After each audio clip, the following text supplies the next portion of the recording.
Nakahanda na ang ayuda para sa mga apektado ng bagyong Kabayan sa Caraga at Davao Regions. Kinumpirma rin ng NDRRMC na isang residente ang nawawala sa Davao Oriental. Nasa sentro ng balita si Ryan Lesigues. Tama ka dyan, Angelique. Isa na nga ang napaulat na nawawala kasunod ng pagtama ng bagyong Kabayan sa bansa. Batay sa datos yan ng NDRRMC, ang missing, Angelique, ay mula sa Region 11 o dyan sa Davao Oriental. Narito't pakinggan natin ang pahayag ni Director Edgar Posadas, ang tagapagsalita ng NDRRMC. So far po, wala po tayong, I hope it stays that way, Ma'am March, wala po tayong naiulat na dead as a casualty. Pero we have initially one injured and one missing person, which are still subject to for validation. Sana po mahanap natin na buhay yung isang missing.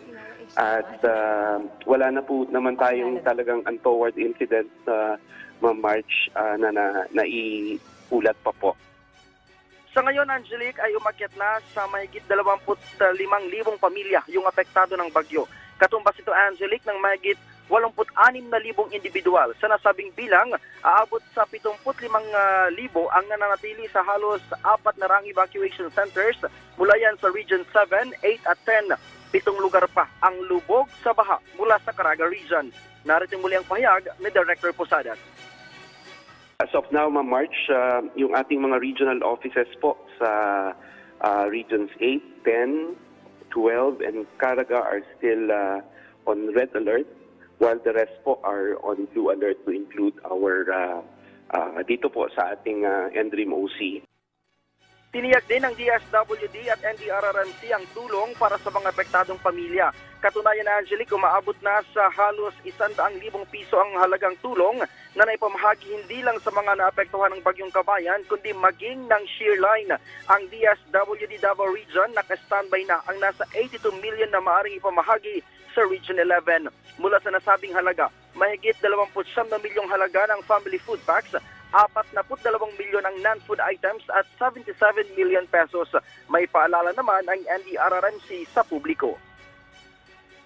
We have to be prepared all the time, no? Dapat ready tayo. Alamin natin yung mga areas na talagang prone to, let's say, landslides or mudslides or soil erosions, no?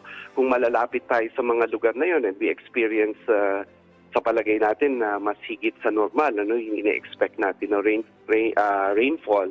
So dapat po lagi tayong handa, at kung tayo po halimbawa ay maimbitahan to move to a safer ground or safer place muna, like temporary evacuation, sunod na po tayo.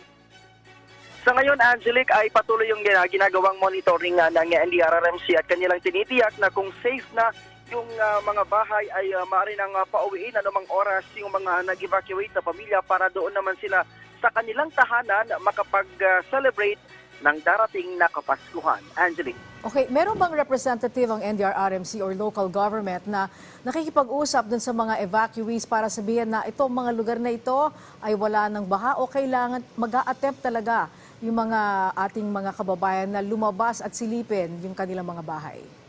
Well, Angelique, batay doon sa impormasyon mula kay Director Posadas, may mga tauhan mula sa lokal na pamahalaan at mula sa regional offices ng NDRRMC na tinitingnan yung kung ligtas na ba yung mga lugar na pinalubog sa tubig baha para maabisuhan din yung pamilya bago sila mag-evacuate sa kanilang or bago nila lisanin, Angelique, yung mga lugar kung saan sila nag-evacuate. Yan ay isang paraan ng NDRRMC at ng lokal na pamahalaan para matiyak na ligtas na makakabalik sa kanilang mga bahay yung mga lumikas na mga residente. Angelique. Alright, maraming salamat, Ryan Lesigues.